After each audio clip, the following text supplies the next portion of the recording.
So this was brought to you? I'll take this job. Okay.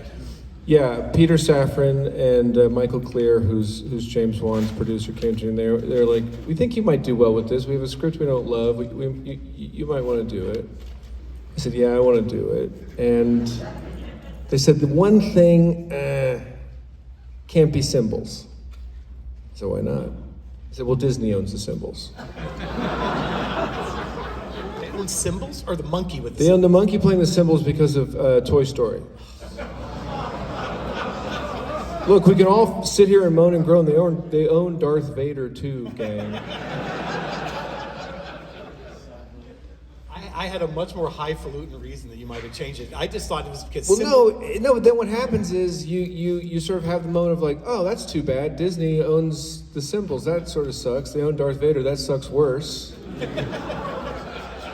And then you have a moment of like, well, I guess it could be a drum. And if it's a drum, maybe it could sort of be rhythmic and kind of dreadful, and maybe it's sort of more kinetic, and it's got a thing, and it's a little bit fresh. I like it. You can have the symbols, Disney. You have everything else.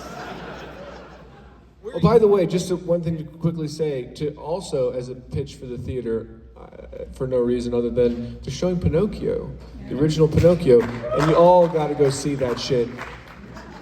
That's amazing. That movie's amazing, right? I mean, be a member to see it, but yes. Be a member, go see it, because the monstro whale attack is as good as anything in any movie ever. Right? You know.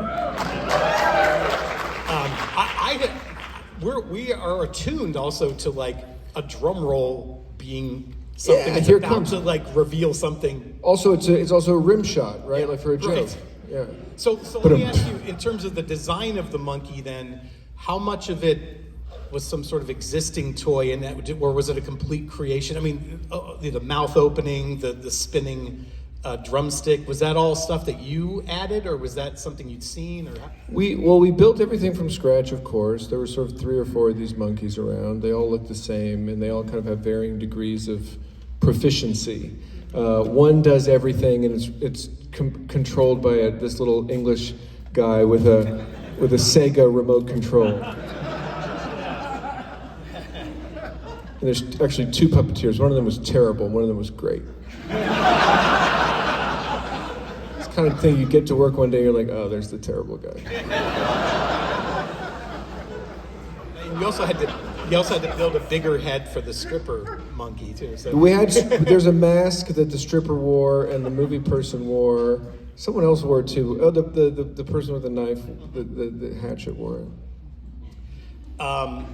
Would you say that, just going back to you getting onto this project in the first place, would you say the chance for a filmmaker, especially a horror filmmaker, to get to direct a Stephen King story is kind of a holy grail or a rite of passage, or how did you look at it when it was offered to you? It was like, oh yes, okay, we're going through this. I think it genuinely all depends on what it is, and it's like, from my point of view, if you're this guy, this is pre-long legs, by the way, so I'm just like crawling around in the dirt.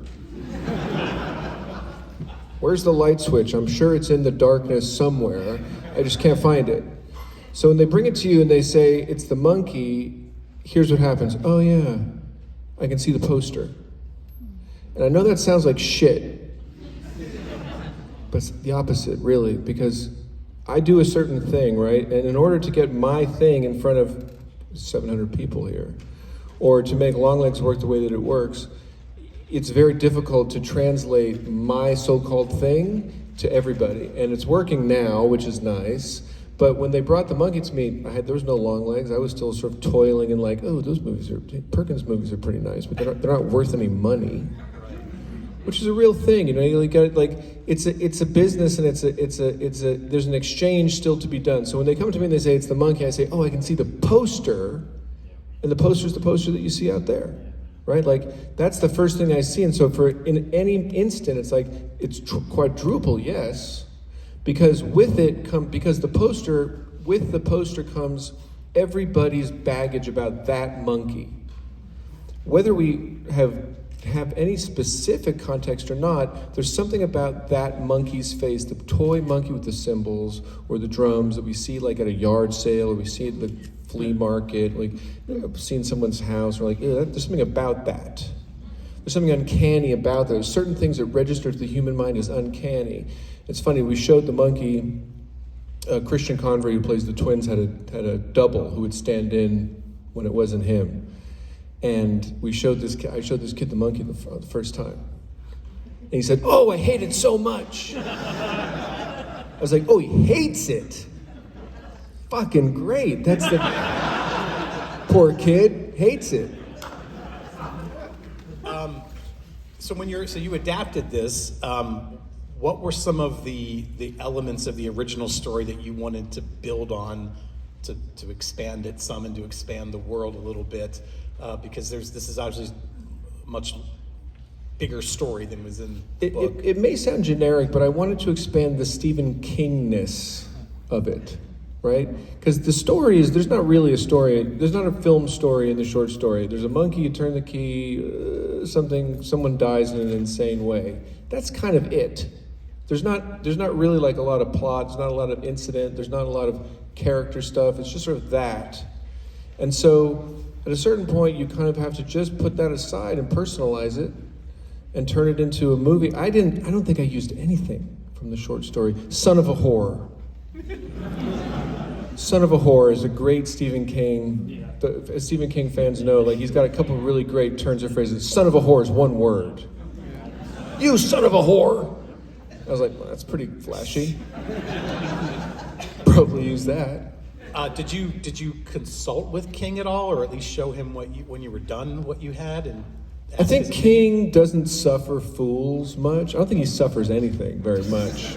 He's sort of so complete in his experience. He's done it for so long, so well, encountered so many people that he's sort of over it, but not in a shitty way. Just a kind of like, yeah, let me see what it is. Yeah, it looks good. Check. I'm not gonna stop it.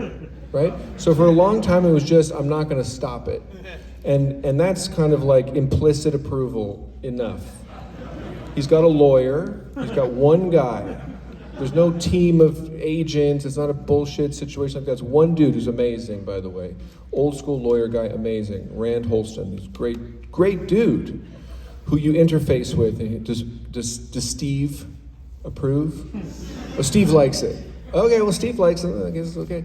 And then finally, a couple weeks ago, he tweeted and he said all kinds of nice things. And I was going to say, he's already given the film a stamp of approval. He likes it, so. He said he admires it. Yeah. That almost might be considered better. Just in case you missed that.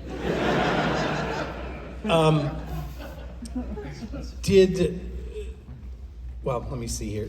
Was there